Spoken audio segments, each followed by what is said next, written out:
Hank the Hypnotoad is judging all of you. Ah. Okay, so it has been a little bit since I've done one of these things. I figured it's about time that I did it again because we've got a release coming up tomorrow. So Burning Roads, book one of the Dead Man's Run series will be dropping tomorrow on ebook. The print copies went live just because I was already I already had it set up so that I could get copies for LibertyCon. So ebook will go live. The audio is in work already, and it is going to be available on every audio platform that I can find. I'm going to end up going through Findaway Voices to get that thing out there. Oh, cool. We got some people watching now, so that's awesome. So this Car Wars project has just blown up. You know, I got a bunch of authors digging into it. People are like, oh my God, I used to play the crap out of that. Can I write in it? It's like, sure. All right, let's do this.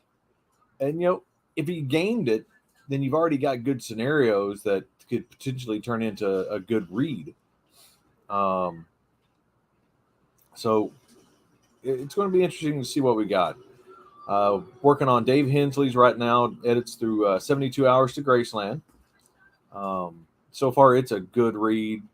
Loving the characters, loving the scenario, fast-paced, and that's one thing with all the Car War stories. I'm sure that they're going to be fast-paced, action-packed, but it's what it is. You know, it's Car Wars, it's car combat, shit blowing up, and lots of guns, lots and lots of guns. So yeah, something that I'll throw back out there again on submissions, just because. The submissions that we're getting in here recently for Trailer Park. Let's see here. And Phil is playing editor on this one. And he sent me a message last night about one of them. That if you follow the guidelines that are on the Three Ravens site, you'll know not to send things like misogynistic or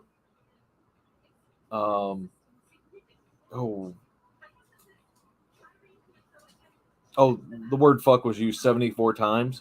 And I don't mind cussing, you know, but like, really, do you really need that much? I'm not sure what this person was thinking when they wrote the piece. I haven't read it. Probably won't, because it doesn't sound like anything I'd care to read. But if you're going to submit to something, read the guidelines. Follow them, because that's probably going to help you to get into whatever it is you're submitting to. I don't understand it. It doesn't click. Anytime I submitted to any anthology, magazine, open call, any of that, I was trying to adhere to all the guidelines that they had set forth. So it just, I don't know. It just don't click with me. Currently putting down words. Well, no, I'll show those later after I announce them at LibertyCon. I'm currently putting down words for Blacktooth Grin, which will be the first modern book for the JTF universe. It's going to be more like a modern action thriller or a mill thriller. So in the same vein of like Monster Hunters or the Joe Ledger series, you know, the fast-paced action stuff. So we'll see how that one turns out. I'm going to get that one knocked out before the end of the year, and then my Braxton Hicks novel will be next on the list to knock out. On top of all that, we got a bunch of stuff that we're doing at Three Ravens, and a lot of stuff coming through. Let's see if it'll let me upload this. Got one that it is surreal, the fact that I get to bring this to LibertyCon. I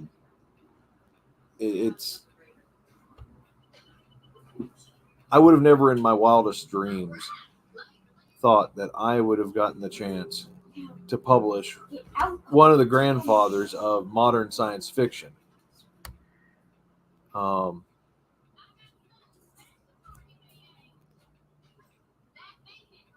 I've repubbed Robert Silverberg's Hawksbill novel. This one's Hawksbill 2. It is a what is it? It's the original novella that he wrote in '67, along with the novel that followed in '68, with about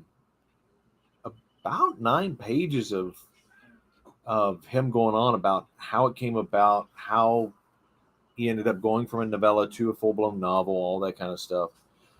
It's an interesting read for all the extra material that's in there. If you've ever loved that story set, I wish there was more of it because the setting is what the hell, you know.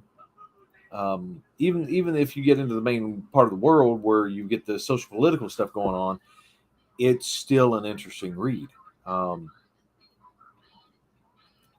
Because with Hawksbill, the original, it bounces back and forth between prisoners in this prehistoric past that got, you know, booted out of the modern day because they're political prisoners, and then you've got the stuff that happened beforehand that they do this flashback, and you're going through all the stuff that built up to them getting captured and sentenced and shipped off. So it's an interesting dive into the politics, especially the 1960s stuff going on, because you can see it in the writing, you know, the influence of it. So it's also a blast of the past, you know, of the writing styles and what influenced one of the great authors of science fiction. Let's see. My recent that I just finished, and I never even realized that these existed. So I grabbed this for 10 cents from our local McKay's used bookstore out of the action adventure just to expand the horizons and learn a little bit of what makes that genre. You know, I've been reading a little bit of Louis L'Amour, checking out the Western stuff. I've been grabbing murder mysteries to get some of that angle, just to learn what makes them them. You know, what builds that genre up to what it is. I didn't know that men's action adventure was actually a genre, and this is such a quick freaking read. I mean, it was about as fast to read as the Louis L'Amour book that I picked up originally, and I've got a couple more now. If you like a fast, easy read, you like mil spec, you like 1980s A-Team. I mean, this reads like an A-Team, well, in the same vein as an A-Team episode. So you don't have to think it's the men's equivalent to a Harlequin. You know, it's a trash novel. You read through it, you go on an adventure, move on to the next one. There's nothing to think about. It's just all happening and unfolding in a cinematic way. You know, at least for me as I was reading through it. And this one was from 1988. I barely managed the crease. This thing hadn't been opened. It didn't have a crease at all. There we go. I got a little crease on the spine now. I tried my best not to crack it. But it was immaculate. It's brand new. Nobody had done anything with it. But this was a 1988 version that I found, which is cool. Yep. And I paid a dime for it. So, you know, reading research wise, it was worthwhile to see what made up that genre. And, you know, some of the cool little things, like you don't see ads anymore in the back of books. Mail order things. Hey, you want to get the whole collection? Send it in here. And that's just cool little stuff. Where is it? There's a centerfold piece here too. That's still in the book.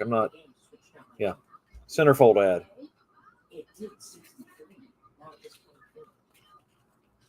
So, you know, you get to see some cool stuff like that you don't see anymore in there. There's your cut it out and send it in.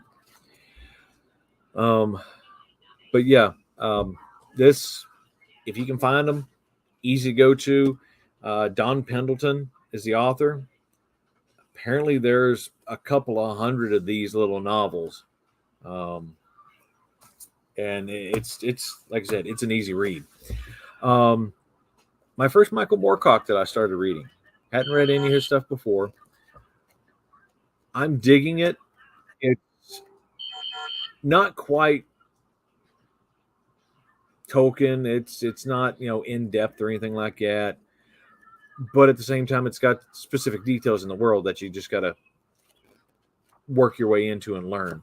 I hadn't looked to see if this is actually part of a collection or a series, so we'll see. And again, this is another one. I ended up picking up this one. I think it was for like $1.25.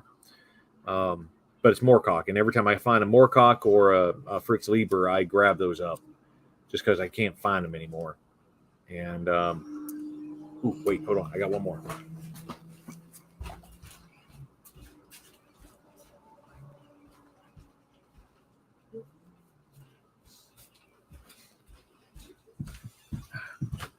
So this one, I started reading this one yesterday, and I don't know if it's on loan or he gave it to me, but Steve Jackson passed this off to me at Dragon Con. Thought I'd like it. So far, it's good. It's post-apocalyptic dystopian, like 600 years in the future. Everything went to shit. Now we're back to swords and shields and all that kind of stuff. It's an interesting take. You've got the Horse Clan. You know, they're working their way through and fighting and being barbarians. I made it through 2 chapters. I'm up to chapter 3. So far, I'm digging it. Robert Adams, don't know the dude yet. I don't know where he's from or anything like that. I hadn't looked him up. But so far, it's a good book. I'd suggest reading it. I have no idea how it turns out, so but from what I've read so far, yeah, grab it. It's a decent sword and sorcery read so far. Other than that, I think a couple of people saw the mead that I threw up. We got the watermelon wine or watermelon mead that's 9 years old racked, and it's going to be at LibertyCon. I started a batch of my Killer Bee honey from Brazil with a mixed berry constituent, 2.5 gallons worth. We'll see what that turns out here in a couple months. That's a special batch that I'm making up for a few friends. So we'll see, and whatever's left over, I'll bring it to the cons and everybody can get to sample. But we will have at least 3 flavors of mead at the Three Ravens Room Party at LibertyCon next weekend. Come check us out. And that's about all I got for this week, y'all. Check out the release, Car Wars, Burning Roads. I didn't load it up. Oh, wait, hold on. I can't put a link in this, I don't think. Oh, wait, maybe I can. Aha. So this is also going to be available on a lot of platforms. It is not in KU. I'm going absolutely wide on this. Will this translate? Yes, it will go to all the feeds. So there's the Amazon link. And here is the wide link. Going to be in the feed for, well, I guess YouTube and Facebook and Twitter if it'll feed over to them. But if anything else, I'll put out more posts and I'll shoot it out there in a little bit. But it is going absolutely wide on ebook, and as soon as the audio is ready, it's going wide too. I'm going to move my way out of Audible and start pushing things out to better pastures instead of everything in one basket with the Zon. Their KU keeps dwindling down. It's like they keep chopping it on us. So I don't know what's going on there. But all right, that's it, y'all. I got to find the freaking button again. Where's Maya? She hasn't been harassing me. Maybe it's not working today. Feels wrong without her sitting there harassing me in the chat. But okay, I'll catch you guys later. Peace.